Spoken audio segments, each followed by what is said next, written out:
সম্প্রতি কাতার সফরে ইরান নিয়ে বেশ কিছু মন্তব্য করে বসেন মার্কিন প্রেসিডেন্ট ডোনাল্ড ট্রাম্প।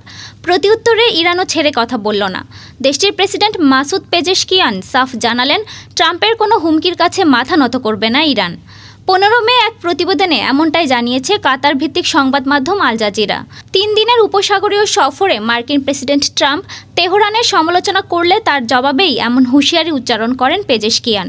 14 মে রাষ্ট্রীয় টিভিতে সরাসরি সম্প্রচারিত বক্তব্যে ইরানের প্রেসিডেন্ট বলেন, ট্রাম্প ভাবছেন এখানে এসে স্লোগান দিলে ইরানে ভয় পাবে। শুয়ে মরে যাওয়ার থেকে বীর হয়ে শহীদ হওয়া ইরানের কাছে অনেক গর্বের। তিনি আরও বলেন, তারা আলোচনা করতে প্রস্তুত, কিন্তু কোনো ধরনের চাপ বা হুমকির সামনে নত হবে না। এর আগে 13 মে রিয়াদে জিসিসি শীর্ষ সম্মেলনে ট্রাম্প বলেন, ইরানের সাথে চুক্তি করতে হলে আগে দেশটিকে সন্ত্রাসবাদের পৃষ্ঠপোষকতা বন্ধ করতে হবে, রক্তাক্ত প্রক্সি যুদ্ধ বন্ধ করতে হবে, স্থায়ীভাবে বন্ধ করতে হবে পারমাণবিক অস্ত্র বানানো। ট্রাম্প আরও বলেন, যদি ইরান এই শান্তির প্রস্তাব প্রত্যাখ্যান করে তাহলে সর্বোচ্চ চাপ প্রয়োগ করা ছাড়া আর কোনো উপায় থাকবে না।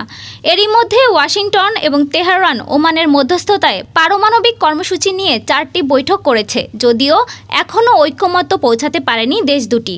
ডেস্ক রিপোর্ট, আজ বার্তা।